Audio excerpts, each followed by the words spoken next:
Olá! Olá! Sejam muito bem-vindos ao nosso podcast Papo e Mente. Eu sou a Paula Silvestre. E eu sou a Eduarda Queiroz. E esse episódio tem um patrocínio da Raízes, Psicologia e Desenvolvimento Humano. O que nós temos lá, Duda?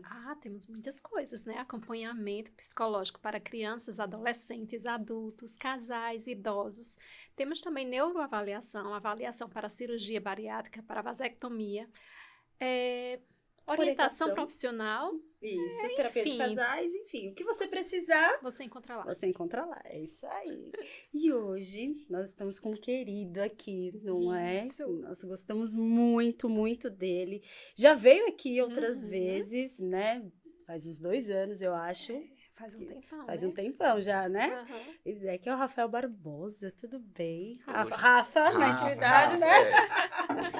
Seja bem-vindo, Rafa. Obrigado. Eu que agradeço pelo convite. Morto de contente de estar aqui com vocês. Não é? Bom, fazia um tempão já, né? Faz uns 2 anos, né? Isso, eu acho que faz E isso. voa, não é? Voa. Passa rapidão. Pois é, e é muito bom ter você aqui. E ele, né, que é filósofo, e ele fala as coisas que tocam na nossa alma. Isso. Vocês precisam conhecer o Instagram dele, vídeos maravilhosos. E o último ou penúltimo, eu acho que você postou, não foi? Que me chamou muito a atenção. Porque mexeu, né? Mexeu, não vou negar. Que é sobre julgamento. Mas não é só o julgamento do outro, é o nosso julgamento. Sobre nós mesmos, Exatamente. E aí, como que é isso, hein, Rafa? Minha gente, é tanta coisa que não sabe por onde começar, né? Mas eu acho que o julgamento sobre si é uma temática que mexe com muita gente. Como você falou, Paulina, mexeu comigo. E se eu coloco aquele vídeo, é porque mexe comigo também. Né? A gente tem que trazer essa perspectiva.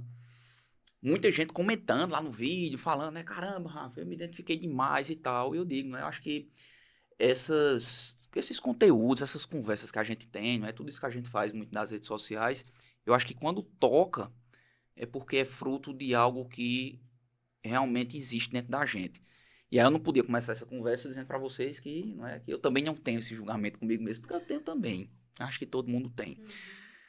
E eu acho que da perspectiva, não é do que eu gosto de analisar, de pensar, da perspectiva filosófica. Sei que existem, assim, inúmeros caminhos que a gente podia seguir, né? Na psicologia, na neurociência, né? Mas dessa reflexão que eu gosto de trazer comigo, eu acredito que nós somos, de fato, seres que são escravos do próprio julgamento de si. Eu acho que aquilo que a gente faz, aquilo que a gente vive é muito moldado a partir daquele julgamento que nós temos de nós mesmos. E que é engraçado porque ele não surge necessariamente em nós mesmos. Não sei se vocês concordam, não é? Eu acho que o julgamento de si, ele surge exatamente porque existe o outro. Né? Se não existisse o outro, como é que a gente ia ter parâmetro para olhar para si, para julgar a si mesmo? Mas eu acho que só assim, de início nessa nossa conversa, eu acho que o bonito é a gente começar a se perceber, né? Até que ponto eu tenho um olhar para mim de julgar ou de não julgar. O que é julgar? Eu acho que é uma pergunta fantástica para a gente, né, discutir também, não é? Porque a gente pode dizer, muitas vezes a gente tem um julgamento sobre si mesmo. Tá, e se não tivesse? Será que seria bom, necessariamente? Será que se a gente se isenta de qualquer julgamento, das atitudes que nós temos, das emoções que nós sentimos, a gente não seria uma pessoa fria, uma pessoa que não tem simancol, uma pessoa, né, que faz somente aquilo que acha que é correto, que faz aquilo. Então, o julgamento em si, eu gosto de pensar que ele não é o problema em si, não é o julgar. Principalmente quando eu penso muito sobre pensamento crítico, né? Acho que a gente terminou falando disso também da outra vez, né? Quando a gente fala sobre pensamento crítico, quando a gente fala sobre reflexão, quando a gente fala sobre essa investigação em tudo que a gente faz, eu sempre percebo que o julgar não é o problema. Eu acho que o problema é a sentença imatura. Aquela sentença rápida. Aquela sentença que não é proveniente de reflexão. Então, eu acho que é aí onde está o problema. Julgar caiu no termo convencional da galera de que julgar é ruim.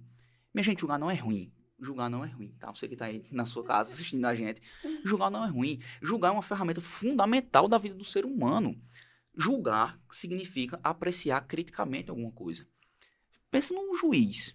que está ali no tribunal, com a galera, né? Uma pessoa que cometeu um delito, alguém que quer fazer um acordo, alguém que está passando por alguma situação. O juiz ele vai fazer um julgamento daquilo. O que é o julgamento? Não necessariamente é ruim, mas é uma apreciação. Quais são os fatos? O que é que existe? Quem é que, entre aspas, está mais correto, está mais errado? Julgar é ponderar. Julgar é a gente apreciar algo com o olhar de quem tem interesse. Então, o julgar de si mesmo, teoricamente, quando a gente olha a partir dessa reflexão de olhar para si mesmo, deveria ser bom. Deveria ser bom, né? Mas, e por que normalmente não é bom? Porque a gente pula para a sentença. A gente pula para a sentença final. Eu sou falho, eu sou ruim, eu sou destrambelhado, eu tenho muitos defeitos. Ah, porque o outro é sempre melhor, porque o outro faz aquilo melhor do que eu. Será?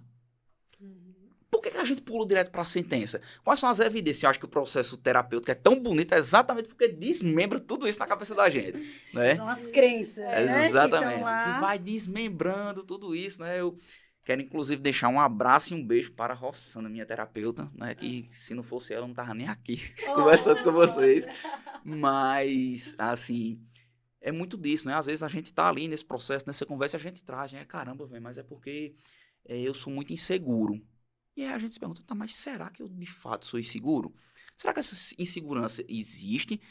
Inseguro com relação ao quê? E a quem? Né? Então acho que é um caminho pra gente ir começando essa discussão, é isso, tá? Não sei se eu fui longe demais, se eu viajei demais. Não viajou nada. Mas eu gosto muito de olhar muito por essa perspectiva. Eu acho que o problema não está no julgar em si. A gente sempre fala, né? Ah, caramba, fulaninho tá julgando o cicrano. Quando a gente traz essa fala, se a gente parar pra pensar bem, né? Ah, tá julgando, sei lá, pela cor, tá julgando pelo gênero, tá julgando seja lá pelo que for, pela roupa que a pessoa chegou. Eita, tu tá julgando. Você não está julgando. Você está sentenciando. É diferente. Sabe por quê, minha gente? Julgar requer interesse. Julgar requer tempo. Requer maturação. Quando a gente sentencia, a gente joga tudo isso no lixo. A gente pula direto pra... É como se o juiz sentasse, olhasse para as pessoas e dissesse 3 anos de prisão. A pessoa diz, por quê? Pelo quê? Ele nem abriu, ele nem sabe quem eu sou, ele não sabe nada. A gente faz a mesma coisa com as pessoas ao nosso redor. E com a gente. O cara entra dentro dessa sala, a gente bate um olhar naquela pessoa e a gente já tem uma perspectiva fixa do que aquela pessoa é, se ela não é bonita, se ela tá correta, assim, meu Deus, mas por que se veste desse jeito? E esse tênis tá desamarrado, não vai amarrar não, não sei o quê. Só que até que ponto esse olhar para o outro não volta para si mesmo, né? Até que ponto, né? A gente olha, né? Eu sou muito rígido comigo mesmo, eu tenho tá, mas até que ponto isso não é reflexo da minha convivência com os outros também, com o que os outros fizeram com a gente, com o olhar que tiveram conosco, e a gente começa a trazer essa perspectiva para si. É tão interessante o que você falou, né? O outro aparece ali, você bate o olho e faz como se fosse um raio-x. Mas e quando você chega que todo mundo olha pra você, aí começa, né? O seu julgamento. Estão olhando por quê? O que vão pensar de mim? Meu Deus, é minha roupa? Como é que eu vou falar? Será que eu vou falar certo? Né? Será que vai ter alguém aqui na plateia que vai levantar a mão e vai falar assim, mas você tá errado, mas não é assim. Né? Antes de sair de casa, a gente já pensa isso. Já pensa isso, né? Quando eu vou dar uma palestra, gente, eu não sei você, acho que você não passa por isso, né? Mas eu falo, e se tiver alguém que olhar pra mim e falar assim, não, tá tudo errado, eu vou fazer o quê? Mesmo eu sabendo que não tá, que eu estudei, né? Eu tô pronta pra aquilo. Eu fico, meu Deus, mas e não sei o quê, não sei o quê. Aquele julgamento, aquela insegurança, né? O medo do que o outro vai falar, vai pensar, né? Eu acho, Paulinha, assim, por exemplo, tu deu esse exemplo da palestra e é bem interessante porque é o que eu vivo, né? Hoje eu estou trabalhando, né, muito focado na questão das palestras e tu trouxe uma coisa que é bem marcante para a gente pensar, porque tu trouxe uma situação concreta de um questionamento que te surge do fato, né? Por exemplo, o que é que aconteceria se alguém me perguntasse algo, se alguém dissesse que está completamente errado e aí o que é que eu faço e aí como é que eu me sinto? Tudo bem, surge esse questionamento. Que bom que ele surge. Que bom que ele surge. Eu acho que talvez, não vou dizer nem o pior, mas eu acho que o que é mais marcante e aquilo que é proveniente desse pensamento e que não chega à superfície do nosso pensar. Por exemplo, eu começo a me preparar para dar uma palestra e eu já dei essa palestra 15 vezes e eu fico ali até os últimos 5 minutos antes dessa palestra iniciar, revisando. olhando. Caramba, mas eu tenho que saber tudo, eu tenho que saber slide por slide, eu tenho que saber qual é o gancho, eu tenho que saber qual é a hora de fazer a pessoa rir. E aí eu termino me atrasando para ir para a palestra, porque eu tô ali revisando o tempo inteiro, algo que eu já fiz 15 vezes. Eu me atraso, eu gero um problema lá na frente. E aí, por que será que eu tô com essa coisa todinha ali de caramba, mas eu tenho que revisar? E gera um atraso, e gera uma coisa depois. Eu acho que é aí onde tá a reflexão. É onde tá a gente conseguir chegar nesse nível de calma, mas peraí, eu já dei essa palestra 15 vezes. Eu preciso me atrasar. Eu preciso gerar um problema na minha vida. E aí eu tô dando exemplo da palestra, mas é com tudo, né? Com relacionamento, com tudo que a gente vive. E aí o bonito da reflexão é exatamente isso, né? Então, quando a gente começa a se questionar isso, será que é porque eu tô inseguro? Será que é porque eu tenho medo? Será que é porque eu acho que, tipo assim, que tem que ser a palestra mais transformadora do mundo e que se eu não ficar até o último minuto me preparando para aquilo ali, não vai ser boa? Então, eu não posso me preparar até um dia antes e dormir de boa. Não, porque se eu fizer isso, significa que eu não gastei todo o recurso necessário que tenho, e aí eu posso ser falho, a palestra vai ser ruim. Entende? Então, tudo isso é proveniente desse olhar para si mesmo, desse julgar de si mesmo que a gente tem. E é bonito esse processo exatamente porque a gente, a partir do momento em que a gente vai olhando para si, que a gente começa a sair de um ponto de sentenciamento para um ponto de fato de julgamento reflexivo com interesse, a gente consegue perceber que isso existe, que isso me prejudica, mas aí eu tenho a possibilidade de fazer algo, de mudar aquilo, de transformar aquilo. É algo que Freud fala muito, né, dessa questão lá do inconsciente. Não sou especialista em psicologia, né? Já vi algumas coisas de Freud, acho massa porque o bicho é doidão geral, né? É bem filosófico ele, né? Mas ele vai muito por esse caminho, né? Tem um professor brasileiro de psicanálise, que eu acho que é Pedro De Santi, o nome dele, né? Um cara que eu também gosto pra caramba de acompanhar, e ele fala muito isso. Aquilo de que eu tenho alguma noção, eu tenho a possibilidade de atuar. Aquilo que eu tenho alguma noção, eu tenho a possibilidade de agir. Então, o que eu acho bonito é isso, né? Quando você traz um vídeo desse, né? Com o conteúdo que vocês trazem, nos dão a possibilidade da gente perceber, caramba, eu me identifiquei. Por que é que eu me identifiquei? É porque eu me julgo nesse aspecto, porque eu me olho nesse sentido. Tá, eu me olho como? E será que eu sou isso mesmo? E aí a gente começa a ter um desenrolar muito mais bonito na vida da gente, né? Acho isso massa, né? Nós somos seres biopsicossocial, né? Então, o que é que a nossa personalidade, né, que é biológica, né, junta com o social, que é o meio em que você vive, e a construção da psique, né? Então, a junção disso tudo é que vai gerar essas crenças desde a sua infância, que vão gerar justamente esses... como é que você fala? Não é o julgamento, A é sentença a final, sentença, né? né? Então, desde de pequeno, você vai construindo sentenças que vai levando ao longo da vida. E para refletir, né? Para de julgar realmente aquilo tudo, né? Uhum. Resumidamente, é isso aí, não é?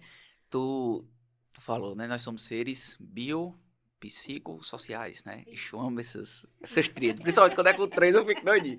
Eu amo, porque um dos autores que eu mais gosto de estudar, não sei se vocês conhecem, é Edgar Morin, um filósofo francês.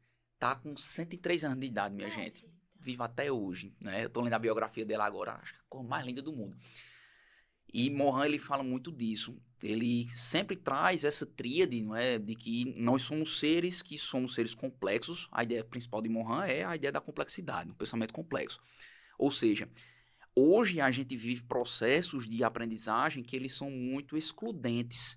Ou seja, sei lá, você vai estudar psicologia, então você olha, principalmente, sei lá, na parte da TCC, então você olha somente o que a TCC traz, ou o que a biologia traz, e quando a gente vai se especializando, o cara que estuda engenharia, o cara que estuda filosofia, aí esse especialista, ele vai em uma matriz, numa única coisa só, a gente vai se afunilando cada vez mais, e a gente esquece disso, de que o ser humano, ele é um ser complexo, que ele é cheio de facetas, que ele é cheio de crenças, inclusive de que essas crenças, elas se transformam ao longo da nossa vida, não é?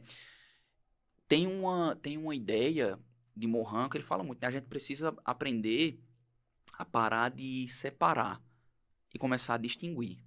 São coisas distintas. Isso. Separar e distinguir. E distinguir é julgar. O julgar, por sua vez, ele é exatamente isso, é discernir, é ponderar. Isso é ponderar. E não separar. Por que que eu digo isso também? Porque muitas vezes, nesse processo de julgar que a gente tem de si mesmo, quando a gente separa, a gente olha para aquele nosso tido defeito e a gente quer apartar aquilo da nossa vida. Quando, na realidade, aquele teve uma função para que você estivesse aqui hoje.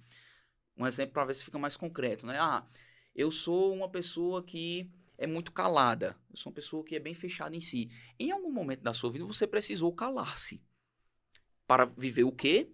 O meio social no qual você está inserido. Aquele foi necessário em algum momento. Mas a perspectiva que eu gosto de trazer é sempre essa. Tá, várias coisas foram necessárias. Eu me calar em algum momento, eu me cobrar mais em um momento ou em outro, não é? Foi necessário me cobrar mais em algum momento. Porque na hora que eu tenho que fazer uma prova da faculdade, eu não posso fazer ao léu. Eu preciso me cobrar.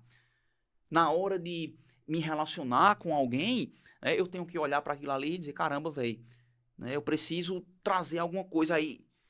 Mas onde é o ponto que eu quero chegar? Quando a gente separa essas coisas, quando a gente separa que isso existe de nós, a gente perde a possibilidade de entender que nós somos complexos, de entender que a gente pode mudar aquilo e de entender que é somente a partir do acolhimento de que aquilo existe é de que a gente vai conseguir talvez superar.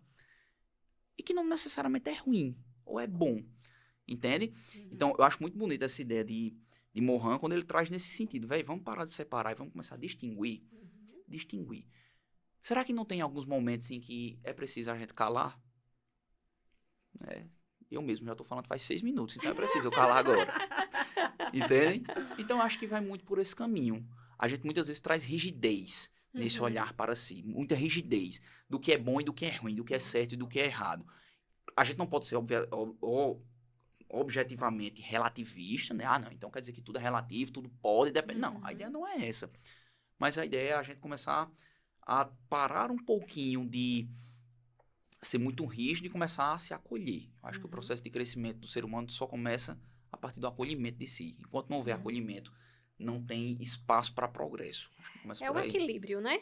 A gente nem pode ser absolutista, nem o oposto, que eu esqueci agora, né? Relativista. Relativista, né? É. Então, a gente não pode nem ser relativista nem absolutista. A gente precisa achar um equilíbrio, né? Eu pego, por exemplo, as abordagens, né, da psicologia. Então, há uma divergência muito grande entre cada abordagem, né? E eu acredito, né? A gente acredita que todas têm validade. Então, em todas as abordagens, a gente tem algo bom para reter e usar, né? Então, a gente é das TCC, né? Mas a gente bebe de outras bases teóricas, né? A gente bebe da Gestalt e da psicanálise, né? Eu fiz até uma especialização em terapia dos esquemas e que bebe de muita coisa.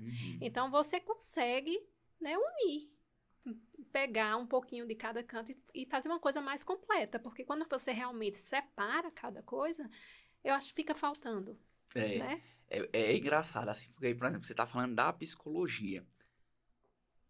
Mas se a gente for um pouquinho mais adiante na vida da gente, você olha. Você está falando no sentido, não é da clínica, do exercício da sua profissão, tá? A gente está falando do exercício da nossa profissão. E aí você está falando, para o exercício da minha profissão, existe uma subdivisão de várias áreas, que a gente tem uma base teórica que vão nos dar um direcionamento de atuação. Tudo bem. Só que aí eu vou um pouco mais além. E a experiência de vida? E o que a gente vive aqui? E o que a gente troca com a nossa família? E o que a gente vê num filme? E o que a gente, não é? Então, assim, o teu exemplo ele é perfeito nesse sentido, porque pra gente parar de ter essa parada, né, muito absolutista e tal, não sei o quê, é perfeito, mas eu acho que até isso às vezes a gente se esquece. De que a gente é tão complexo que a construção que a gente vai ter no exercício, até na nossa profissão, vai muito além da base teórica que a gente tem da nossa profissão, pô. Vem de experiência, né? né? Vem de muita tudo, coisa. vem de tudo, né, na vida da gente. E esse olhar para si mesmo também. Esse olhar para si mesmo também. A gente tem que parar de querer ver a vida da gente como uma fotografia, né? A gente tem aquela fotografia de que, eu sou uma pessoa invejosa. Eu sou uma pessoa ingrata. Eu sou uma pessoa... Véi, isso é uma foto de algum momento em que você viveu. Por mais que essa sensação, ou esse pensamento, ou essa atitude né, quando se transforma, ela existe durante um tempo na sua vida, mas isso é uma foto de um filme muito bonito que tá pra gente viver, né? Pra gente escrever. Eu acho que vai muito por aí, né? Eu concordo com você em parte, Hum. e na outra, porque em uma outra parte, assim, tem gente que consegue ver essa foto, perceber isso, não. É um momento, eu tô evoluindo e tal, mas tem gente que não consegue sair disso. Tem gente que fica dentro dessa foto, dentro dessa moldura e vive aquilo. E fica preso naquilo e não vê esperança, não tem sentido ou perspectiva de vida. E isso é complicado, porque ela cai nesse, como se fosse um ciclo, né? Sim. De julgamento, né? De comparação, e aí entra na procrastinação. É um ciclo assim tão complicado que ela não consegue sair, né? E esse julgamento vai. É como se fosse matando, não, aprisionando. É como se ela desse o controle da vida dela para o outro. Perfeito. É uma crença cristalizada, né? Isso. Perfeito. Ela perde, sabe o quê? Autonomia, Sim. né? Ela perde a autonomia. A autonomia é a capacidade de fazer por si só, né? E por que é que a gente perde essa autonomia? Porque a partir do momento em que todas as nossas ações, pelo menos isso é o que eu acredito, né? A partir do momento em que todas as nossas ações, elas são dependentes da perspectiva alheia, eu dou ao outro o controle da minha vida. Véi, se pra me sentir bem eu preciso do elogio da outra pessoa, significa que não importa a roupa que eu vista. O que importa é o julgamento que o outro vai ter de mim. Se pra eu me sentir feliz, né, eu preciso postar alguma coisa na rede social e ser validado pelo outro, significa que se um dia a internet sumir do planeta Terra, você nunca vai experimentar felicidade. Imagina. Entendem? Verdade. Eu tô rindo, mas isso é tão sério. É né, verdade. Rafa? É muito sério. É sério. muito sério. E isso que você vê tantos influencers ou tanto atores, né? Quando acaba. Porque assim, a internet hoje é assim, né? Você, pá, de um dia pro outro você tá lá no auge, do dia pro outro você é cancelado e acabou. E aí? Uma coisa que eu gosto muito de pensar é, vocês falando, né, nesse contexto social, tem um livrinho, eu acho que foi o primeiro livro de sociologia que eu li na minha vida, eu acho que foi por acaso, assim, por engano, sabe? Eu vi no... eu juro a você, eu acho que foi por engano, né? Eu sou tão doido que eu vi na biblioteca da minha avó esse livro, aí achei o título bonito e disse, vou ler. Eu tinha, sei lá, uns 19 anos de idade, 20 anos de idade, nem estudava filosofia ainda, estudava engenharia e tal, não sei o quê. O nome do livro é Estigma, de Erving Goffman. Acho que ele é canadense, se eu não me engano, do século passado. E aí também só li isso de Goffman, nunca mais aprofundei, mas me marcou tanto que eu fiquei com isso até hoje guardado dentro de mim. E tem uma frase assim nesse livro que é fenomenal. Vou tentar enxugar aqui a fala. Goffman nesse livro, e pra você ver, eu li esse livro assim, acho que uns 10 anos atrás, nunca revisitei, até hoje ficou marcado dentro de mim, né? A ideia de Goffman é o que são estigmas, o que são as marcas que nós criamos e colocamos no outro. Isso dá uma investigação sobre o preconceito, né? Sobre o julgamento. E acho que é por isso que eu gosto tanto desse tema, viu? Aí a gente vai, né? Vai aprofundando. Olha aí, ele De onde é que, parou pra dar uma não analisada, é? reflexão. De onde é que vem surgindo, né?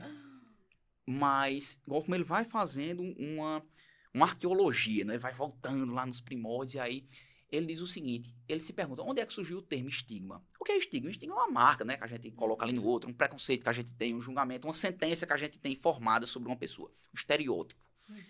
E aí Goffman diz, o termo estigma ele surge lá na Grécia Antiga, quando inicia-se o processo do surgimento da justiça, não é? Ou seja, o ser humano percebe que, não, pô, a gente precisa ter algum mecanismo aqui para lidar com a pessoa que faz algo que é prejudicial para a nossa sociedade. Precisa ter alguma coisa. Aí a justiça vai começando a nascer. Nesse início, não é? Nessa justiça bem primitiva, as pessoas que cometiam um crime, um delito, qualquer contravenção, elas eram marcadas a ferro. E o nome disso era estigma. Ou seja, essas pessoas elas eram estigmatizadas. Então, tu foi lá, roubou o carneirinho do teu colega, né? Então, ó, junta aqui, todo mundo foi, ele mesmo foi. Não foi. Pega um ferro quente, feito a gente faz já muitas vezes de maneira bem cruel com os animais, marca. Por que é que ele diz isso? Porque quando você batia o olho naquela pessoa, aquela pessoa tinha uma marca que ia ficar dali pra ela o resto da vida. E aí você sabia, esse cara é um bandido. esse cara é um ladrão. Essa mulher aqui, ela foi estigmatizada. Tudo bem. Onde é que eu quero chegar? Que Goffman diz o seguinte. Só que a grande questão é que o estigmatizado e o normal. Ou seja, quando a gente estigmatiza, a gente tem uma pessoa que é normal e tem uma pessoa que é estigmatizada. Quando a gente julga, a gente faz a mesma coisa. Tem uma pessoa que é normal e tem uma pessoa que é o estigmatizado, é o estereótipo. O normal e o estigmatizado não são pessoas. São perspectivas. Bicho, isso assim, bateu de um jeito em mim, que eu olhei e disse, minha Nossa Senhora. O normal e o estigmatizado não são pessoas, são perspectivas. Ou seja, o julgamento que a gente tem de si e do outro não necessariamente são de fato aquilo que nós somos ou aquilo que o outro é. Mas é uma perspectiva que eu tenho a partir daquilo que eu vejo. A partir daquilo que eu vejo. Aí eu volto para Morin, que a gente estava falando, quando ele diz toda perspectiva e todo conhecimento comporta a possibilidade de erro e ilusão. Isso, com certeza. Erro e ilusão. Porque até o que foi estigmatizado com a marca, né? Pode um comportamento daquela pessoa na vida ter causado aquela marca. E a pessoa é rotulada, é dita que é aquilo, né? Apenas por um comportamento. Como nós, seres humanos, não fosse capaz de errarmos, né? E assim, o que eu acho mais doido, tem essa perspectiva, né, da marca que fica e que parece que vai ali estar com a gente pelo longo de toda a nossa história. Mas o que eu acho mais doido é da gente perceber, é aquela velha frase bem clichê de Freud, né, que ele diz, quando Pedro fala de Paulo, eu sei mais de Pedro do que de Paulo. Né? E para que a gente comece a olhar para isso também, né, esse julgamento que o outro tem de você, ou que você tem de si mesmo, muitas vezes é uma perspectiva. De fato, pode existir, pode, mas a perspectiva do grego, perspecere, significa ver através de. A gente está vendo através de quê? Qual é a lente que a gente usa para olhar aquilo? Qual é o contexto que a gente está usando para olhar aquilo? Aí quando a gente começa a olhar para si mesmo e perceber, caramba, será que isso não é só uma perspectiva que é momentânea, que é pela pessoa que eu tô, que é pelo contexto no qual eu tô vivendo? Será que eu sou assim em todo canto? Será que quando eu tô bem de boa em casa, de fato eu sou essa pessoa, né, que se acha inferior, que se acha calada, enfim. Mas eu acho que é muito disso, sabe? Perspectiva. Eu acho que quando eu vi essa frase assim, eu maturei ela ao longo de vários anos na minha vida, eu acho que deu uma abertura tão grande, tirou um peso assim tão grande de dentro de mim. Porque, inclusive, para os momentos em que eu me vejo julgando o outro também. Quando eu vejo que eu olhar assim, eu disse, vixe, que roupa feia. Eu digo, perspectiva sua, seu otário. Né? Eu digo comigo mesmo, perspectiva sua. Feio pra quem? Pode ser que aquela pessoa esteja achando o máximo aquilo. Caramba, que música ruim eu escuto, né? Principalmente eu gosto de rock and roll e tal, costumo botar defeito em tudo que não é rock. É uma perspectiva sua, velho. É uma visão de mundo que é sua, entende? E aí a gente faz esse processo ser uma via de mão dupla. Muitas vezes a gente se fere muito pela fala do outro, pela atitude do outro. Caramba, mas é porque eu esperava mais de você. Mas é porque eu achei que você era uma pessoa diferente. Caramba, velho, eu não sabia que tu fazia isso, não. Pronto, quando alguém fala isso pra gente, a gente morre. Né? E por que a gente morre? Né? Porque não foi aceito como o outro gostaria de olhar. Aí o que é que... Pode falar, desculpa. Não, continua. Tudo isso, né? Aí a gente morre. Aí eu vou pra Nietzsche, quando ele diz, eu preciso morrer 1000 vezes para renascer das cinzas. Eu preciso ser cinza para eu poder retornar a ser aquilo que eu sou. Eu preciso queimar. Eu preciso me desfazer para que um dia eu me torne aquilo que eu sou. Então, a gente morre, tudo bem que a gente morra, mas que a gente renasça. Porque dói. É muita hipocrisia a gente olhar e dizer assim, caramba, velho, eu vi de uma pessoa que me ama, que esperava uma coisa diferente de mim. É muito hipocrisia, e eu não vou me sentir nada. É muita hipocrisia olhar assim e dizer, caramba, velho, eu não fui aprovado naquela prova e... mas tá tudo bem, pô, segue. Não. Porque dói, porque machuca. Né? Machuca, de fato. Então, eu acho que o processo de acolhimento passa por isso. Né? Tá bom, machucou, ouvi. Por que é que machucou? Porque eu queria muito aquilo, porque aquela pessoa é importante pra mim, porque eu queria ter tido uma atitude diferente. Tudo bem, né? Que a gente olhe pra tudo isso com um acolhimento de que nos faça seguir adiante, pra que a gente não caia nesse ciclo, né? Que você tá falando. Aí quando a gente cai nesse ciclo, a gente vira cinza e o vento leva. E o vento leva. E esse acolhimento e essa percepção, né? Esse ir ao pó, né? E renascer é o que vai nos fortificando. E vai, com a maturidade, a gente vai ouvindo de alguém uma crítica e aquilo realmente não machucar mais. Porque você Perfeito, já véi. sabe quem você é. Perfeito, velho. Perfeito. Nietzsche, ele diz que tem uma frase dele na biografia dele, é Et Homo, né? Coisa mais linda do mundo, a biografia, velho. Acaba doido de pedra, por isso que eu gosto dele. Doido de pedra, cara. Pô. Os capítulos do livro é tipo assim, por que eu sou tão sábio? Por que eu sou tão inteligente? Então, isso aí que tu tá dizendo, ele não é um problema nenhum pra ele, né? Narcisista, Não é um problema nenhum, eu não tenho dúvida, velho. O cara megalomaníaco até, mas tem muita coisa bonita, não é? E até isso eu acho massa. Né? Ah, não é porque eu tô lendo um autor, não é porque eu tô bebendo de uma fonte que não significa que eu vou olhar pra aquilo e vou dizer que é perfeito. Não é porque eu tô com uma pessoa que eu vou olhar pra ela e vou dizer assim, não, eu tô casado com fulaninha porque ela é perfeita. É não, velho. É não. Né? Até porque isso não existe. Mas isso que tu fala, né? Eu acho que para que a gente vá conseguindo, eu não digo nem superar, mas eu digo lidar melhor com o julgamento, o ponto inicial, de fato, é o conhecimento de si. Não tem como. Não tem como. Aí Nietzsche, ele, nessa biografia dele, ele tem uma frasinha que é bem bonita, que ele diz tipo assim, eu não quero ser confundido. Que ele era bem megalomaníaco e tal, não sei o quê, queria escrever, ser famosão, mas o livro dele não vendia nada pra ninguém e tal, não sei o quê. Uma onda. Aí ele diz, eu não quero ser confundido. Tipo, eu quero ter voz, eu quero que as pessoas me conheçam, eu quero que as pessoas olhem e saibam quem eu sou. Aí ele diz assim, eu não quero ser confundido. Mas para isso, primeiro, é preciso que eu não me confunda. Porque quando a gente não se conhece, tudo aquilo que é apresentado pelo outro se torna uma fonte de dúvida pra gente. Ou de dúvida, ou de adoção imediata daquilo que está sendo posto, daquilo que está sendo dito. Então, quando a gente tem esse conhecimento de si, daquilo que nos compõe, daquilo que nos habita, seja dos nossos traumas e dores, seja das nossas qualidades, dos nossos defeitos, mas quando a gente consegue olhar para a nossa história e a gente tem... Tu foi excelente em uma palavra, tu falou, soltou bem... Quando a gente tem maturidade, eu acho que maturidade é conseguir ser honesto consigo mesmo. Ponto. Pra mim, minha definição pessoal de maturidade é conseguir ser honesto consigo mesmo. E não é nem um pouco fácil ser honesto consigo mesmo, não é? Mas quando a gente consegue ser honesto consigo mesmo, ou seja, olhar para si mesmo e entender, não, velho, eu não sou assim, isso que estão me dizendo. Não, eu não sou isso aqui que estão me trazendo, que estão falando sobre mim. Não é? É meio que bate e volta. E claro que a gente tem que ter um grande equilíbrio aqui pra gente não se tornar aquela pessoa que, tipo assim, então, já que eu tenho muito conhecimento sobre eu, eu não vou escutar o que ninguém me fala. Não. É diferente. São duas coisas completamente distintas. Porque muitas vezes tem muita gente que eu vejo levando para esse lado. Principalmente quando a gente fala sobre autenticidade. Não é? Eu tenho que ser... Quando a gente fala de julgamento, todo mundo diz isso. Pra você não se preocupar mais com julgamento, você tem que ser autêntico. Vai ser mal educado, né? Mas não é ser rude, grosseiro. Não é você eliminar a opinião do outro. Porque, mais uma vez, nós somos biopsicossociais. Para que eu exista, o outro precisa existir.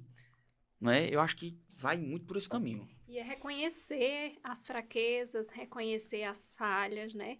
É saber seus limites, que vai fazer também com que você saiba até onde você pode ir. E quando isso, como você falou aí, não é para justificar porque eu sou assim e sou assado, não. Mas para que saber que eu posso melhorar de alguma forma, né? Então, não é para dizer quem eu sou, mas como eu estou. Como eu estou agora. Eu acho que passa muito por aí, né?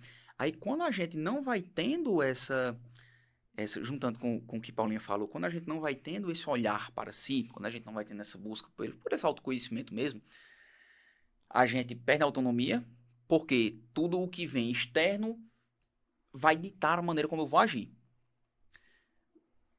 E assim, isso é muito triste.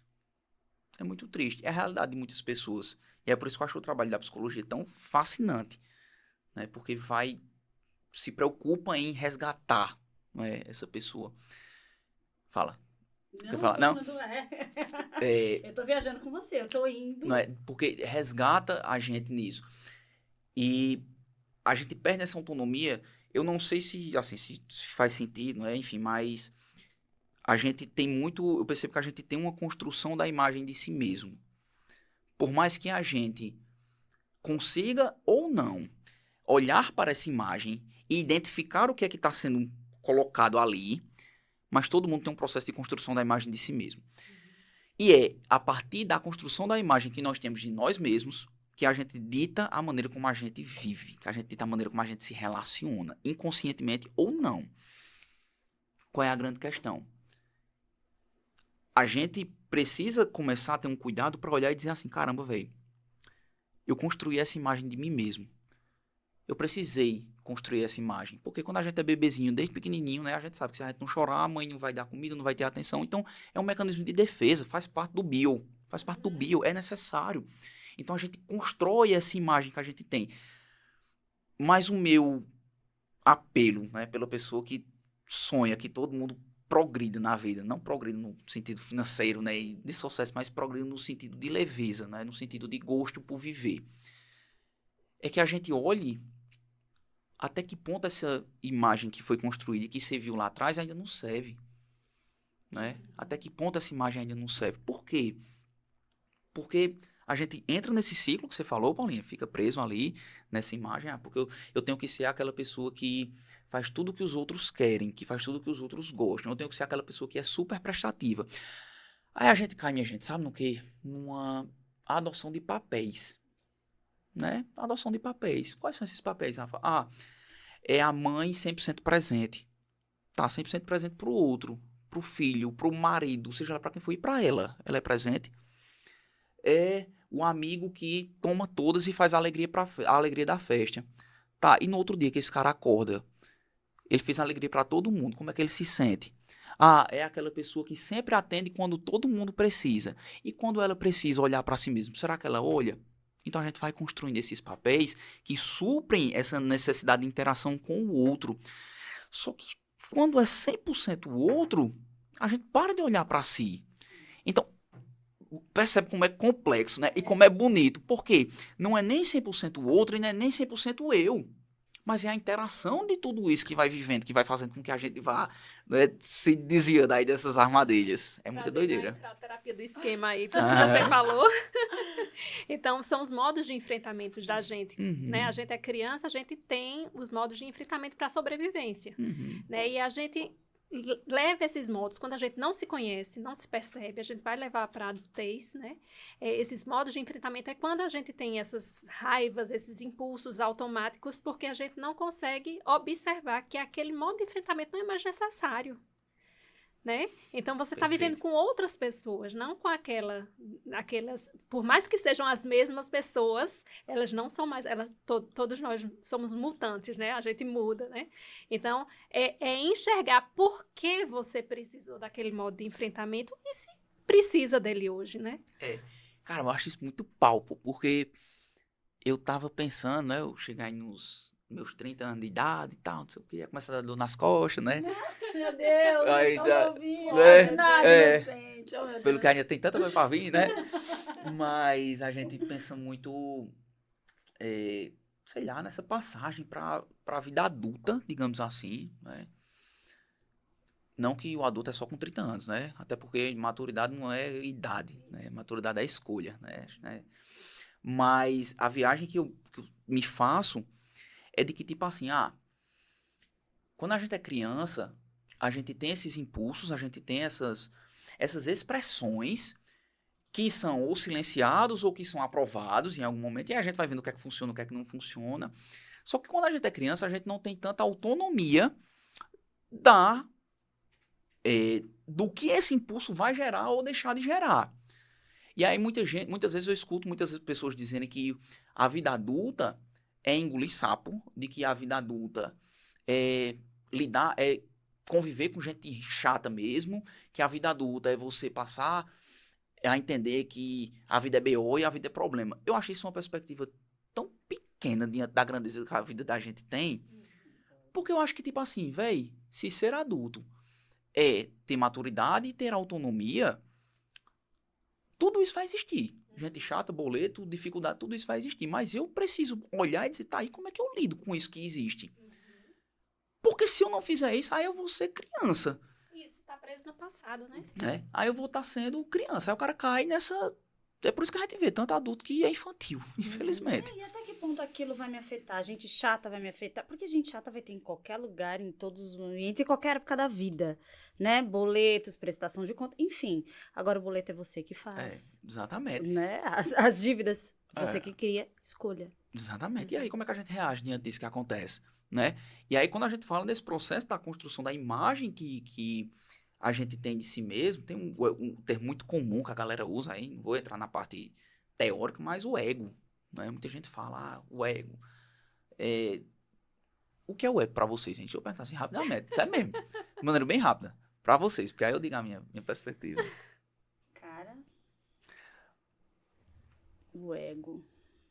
Ah, É porque a gente aprendeu isso com o termo da psicanálise, né? Aí vai muito pra questão da psicanálise, É. né? Aí, assim, no senso comum, a gente tem uma ideia de ego, que é aquela ideia de que é a pessoa egóica, né? É aquela pessoa que só olha pra si mesmo, ou é quando alguém fala alguma coisa que mexe ali com você. Nas linhas da psicanálise, também não sou especialista não, né? Mas nas linhas da psicanálise, o que a gente entende, basicamente pelo ego, é a imagem que se tem de si mesmo. Aí tem todas as estruturas, ego, id, superego e tal, não sei o quê. Mas vamos assumir que o ego é a imagem que a gente tem de si, tá? Então esse é o meu ego. Por isso que a gente diz, eita, mexeu com o ego de fulano. o ego ferido. O ego tá ferido. O que significa que o ego tá ferido? Significa que a imagem que eu tinha de mim mesmo, ela foi chacoalhada. Quando alguém disse assim, caramba, Rafa, tua palestra não foi tão boa. E eu fico putaço da vida, e a galera diz, ixi, mexeu com o ego dele ali e tal, não sei o quê. Significa o quê? Que eu tenho uma imagem de mim mesmo, que a palestra deve sempre ser perfeita, né? Ou que, enfim, seja lá o que for, deve sempre ser perfeita. Então, mexeu com essa minha autoimagem. Essa autoimagem foi chacoalhada. Pela opinião de uma pessoa. Do outro.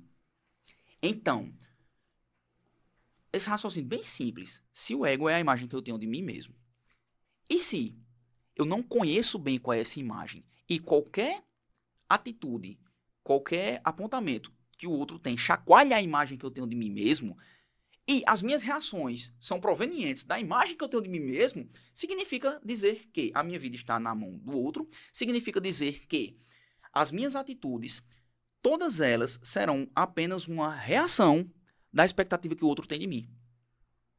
Minha gente, ninguém veio para esse mundo para ser reação da visão dos outros, não. Eu me arrependo nem quando eu digo essas coisas. A gente precisa de impulsos, de reações, faz parte do nosso bio, faz parte de tudo isso. Mas a gente é diminuir muito a grandeza da nossa vida, a gente viver através de reação. É por isso que eu estudo filosofia. Porque eu enxergo na filosofia, não só na filosofia, em várias outras matérias também, mas eu enxerguei na filosofia esse espaço entre a reação e a atividade. Esse respiro.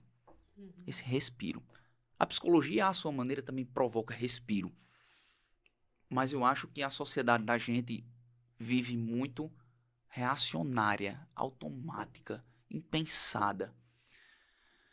Por que é que dói tanto, Rafa, ouvir esse julgamento do outro? Por que é que eu sou tão assim, eu trago tanto esse julgamento comigo mesmo? Por que é que mexe tanto isso? Porque falta respiro. Porque falta respiro. Entende? Então, eu achei muito massa pela essa tua perspectiva, né, nesse sentido, de que a gente cai na mão do outro e se a autoimagem da gente, se esse ego da gente tá sempre sendo ferido, véi, a gente vai ficar o tempo inteiro refém. Eu queria dizer, a gente vai ficar refém do outro. E muitas vezes é um outro. É um que quer te ferir. Né? E os outros, né? E os outros? Né? No exemplo de uma palestra, alguém chega para comentar que não foi legal, aí você vai generalizar, será que para os outros não foi legal? Ou teve alguma coisa que incomodar aquele indivíduo e que ele chegou para te ferir? E aí? Perspectiva. O normal e o estigmatizado não são pessoas, são perspectivas. Entende? E tem uma coisa que é massa, aí disso que tu falou, né? Que Sartre, que é filósofo do século anterior, né? Francês, doidão de pedra também, né? Você é tudo doido, né? Você, Rafa, é doido. De pedra. Total. Mas é perspectiva, né? Pode ser que pra vocês não seja, né? Mas pra mim mesmo eu sou. Sartre, ele tem um livrinho, minha gente, dessa finura, bem pequenininho. É um ensaio, né? A galera da filosofia gosta muito de escrever ensaios. Que se chama A Transcendência do Ego. E aí Sartre ele diz o seguinte: o meu ego é ele mesmo um ser do mundo. O meu ego não está em mim, está no outro. Eu acho que a evolução pessoal começa, a evolução que eu digo consciente, o amadurecimento pessoal consciente. De fato, um dos despertares que surge na nossa vida é exatamente quando a gente percebe isso. Caramba, eu construo uma imagem de mim mesmo. E essa imagem, ela precisou ser moldada lá desde o início da minha vida por conta do outro. Foi a interação com o outro que fez com que essa imagem surgisse. E é essa interação com o outro que vai fazendo com que essa imagem vá sendo moldada. Só que agora eu tenho a possibilidade de rever essa imagem. Eu percebo que também aquilo que eu vou acreditando ao longo da minha vida vai modificando também essa imagem. Onde é que eu quero chegar com isso? Porque Sartre ele diz assim que o meu ego, ele é fugidio. Ele escapa. Todas as vezes que eu tento olhar para ele, ele corre, ele foge. Né? Eu gosto de dizer que o ego da gente ele é meio como se fosse um vampiro, que quando a gente coloca luz, ele some. Ele corre para longe. Então, todas as vezes que a gente olha para si mesmo, a gente encontra, né, muitas vezes, coisas que são dolorosas. A gente fala, é construído desde criança, e eu sou muito calado. E por que será que eu sou tão calado? Porque meu pai mandava sempre eu calar a boca, porque dizia que eu sempre falava besteira. É doloroso olhar para isso. É doloroso saber que meu pai me mandava calar a boca, porque eu tenho uma imagem construída sobre o meu pai também, de que o pai não deve errar, de que o pai não deve falhar, mas o seu pai erra e falha, e muito. Sua mãe, você vai errar com seus filhos, você vai falhar com seus filhos, né? Então, acho que quando a gente vai conseguindo quebrar esse cristal, que muitas vezes, né, ele precisa ser atravessado, aí eu acho que é que a gente vai conseguindo evoluir nesse sentido, sabe? É muita doideira, velho, que esse povo pensa, não é? É uma viagem, né? Assim, mas não no termo chula da palavra, né? É uma viagem assim, eu tô me sentindo aqui, embarcando contigo, né? E olhando, admirando, né? Todas as perspectivas, né? Olhando realmente para todas as perspectivas. Então, é interessante, porque, assim, a gente precisa parar para refletir, né, sobre nós, sobre os outros. Quando a gente não faz isso e vive a vida no automático, a gente tende, né, a sentenciar a nós e aos outros. Tem um cara que foi meu professor na pós, acho que é Gabriel Carneiro, o nome dele, que ele diz que quem não reflete, repete. Frase bem peixe, mas muito verdadeira, né, velho? Quem não reflete, repete. Eu não sei se acho que eu até falei isso aqui da última vez que a gente veio, né, da última vez que eu vim aqui no caso, né, que uma coisa que eu acho muito bonita da reflexão, a palavra reflexão vem de reflectere. Não lembro se eu falei isso. Também não. Reflectere. Ré, de novo, né, e flectere significa flexionar, dobrar, curvar. Então, a reflexão é um curvar sobre si mesmo. E aí é uma parada que é muito doida, que tipo assim, o curvar-se é um gesto que percorre a história da humanidade como um gesto de valorização de algo. O que é que você faz quando você chega na frente de um rei? O que é que você faz quando você passa na frente de um altar para diversas religiões? Você se curva. A gente se curva diante de tudo aquilo que a gente enxerga valor na nossa vida. Mas a gente nunca se curva sobre si mesmo. Não é?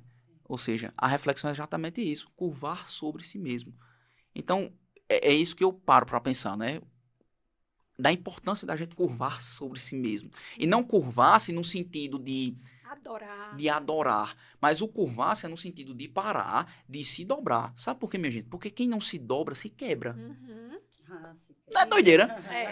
Então, quando a gente não reflete, quando a gente traz exatamente essa rigidez, a tendência é que a gente se quebre. A reflexão proporciona essa flexibilidade na vida da gente, no olhar para si mesmo. E aí, se a gente não traz isso, a gente, como diz lá no interior da minha família, se estoura todinho. Não é? Perfeito, né? Lindo. Sensacional. Rafa, então a gente já tá indo pro nosso finalzinho, Não né? acredito, Uma não. pena. Ah, Pena. é bom, né? É. Mas marcaremos outra vez. Ah, Com vamos. certeza. Eu quero aquela da sua... Gente, eu quero assistir a palestra dele. A primeira que você falou sobre a responsabilidade. Falar um pouquinho sobre ela? Eu quero que você venha daqui para Tá. falar sobre ela, que eu acho, principalmente agora, né, nessa era do outro, não é? De eu jogar a minha responsabilidade para o Culpar, outro, né? culpar o outro, não é? A gente vê muito isso dentro dos nossos consultórios, então, como que é trazer a responsabilidade para nós, né? Para si. Uhum. E então, essa palestra é sensacional. E eu Isso é quero. comigo, não na palestra. Isso é comigo. Isso. Né? Isso. E a gente até, acho que falou um pouquinho disso da última vez que veio, né? Quando eu falei um pouco sobre Frank, porque ele fala muito Isso. disso, a gente clama muito por liberdade. Ele diz, construa uma estátua lá do outro lado de responsabilidade também, que nos Estados Unidos tem a estátua da liberdade, né? Sim. Aí ele diz, tá na costa leste. Na costa oeste vocês deviam construir a estátua da responsabilidade. Mas é papo pra outra vida. Vamos deixar marcado, porque essa daí eu tô bem Liberdade ansiosa. sem responsabilidade. Uhum. Pra gente dar um fechar, não é pra fechar, pra quem tá ouvindo, pra quem tá nos assistindo. E aí, o que eu faço com o meu próprio julgamento? Como é que eu me liberto disso aí? Pela luz da filosofia. Se acolha. Se acolha. Perceba que ele existe. Perceba que ele sempre vai existir. Perceba que ele é necessário que exista. Porque senão você vai se tornar um psicopata. Perceba que ele existe, mas acolha. Busque acolher. E busque refletir. Não somente o fato dele existir, mas vá nas perguntinhas básicas que a gente aprende ao longo da nossa vida. Por quê? Como? O que é que causa? O que é que eu já vivi por conta disso? O que é que eu deixei de viver por conta disso? E eu acho que a partir das perguntinhas mais básicas da vida da gente, a gente consegue ir fazendo perguntas cada vez melhores e a dúvida é uma ferramenta que leva a gente de um local para o outro. Enquanto a gente não trouxer o questionamento na nossa vida, a gente vai permanecer preso no mesmo lugar. Então, acolha, se pergunte e reflita. Acho que é por aí. Vá ao pó e renasça novamente. Renasça, verdade. Sensacional. Muito obrigada mais uma vez, né? Eu agradeço. Ia ficar aqui até amanhã. Não é? É muito bom Minha te esposa não ia receber. deixar, um julgamento pesadíssimo, mas é porque papos assim transformadores são muito bons de se viver. É né? verdade. E a gente também cresce muito, né? Isso, a gente se enxerga, né? Se É. olha, né? Como eu te disse, é uma viagem e a gente se olha. Exatamente. Eu fiz várias aqui, vocês não têm noção. Foi E eu muito, também. muito bom, né? Muito bom. Rafa, seu Instagram. Rafa.barbosacs. Sigam lá, acompanhem, tem muito disso, né? Venham fazendo esse trabalho agora de palestras para empresas, instituições, órgãos públicos, instituições de ensino, para trazer reflexão para as pessoas. Acho que é uma das coisas que eu mais amo fazer na minha vida é isso, é me preparar, trazer um pouquinho de conhecimento, mas principalmente de reflexão, para que a gente vá de um lugar para o outro. Acho que o caminho é esse. Nossa. Sensacional. Tá vendo? Precisou? Chama o Rafa, entra ali. A gente tá deixando aqui o Instagram dele e acompanhe. Tem muita coisa boa. Eu acompanho já faz um tempo, desde que a gente se conheceu, né? Uns 2 anos eu acompanho e é muito bom, tem muita qualidade. E é isso, esse é o nosso papo de hoje. Se você gostou, então compartilha, siga a gente nas redes sociais. Então é Deezer, Spotify, né, Estevão? É, Deezer, Spotify. Aqui no Ativa o nosso, sininho aí, Isso. vamos lá. Nosso canal, no Instagram.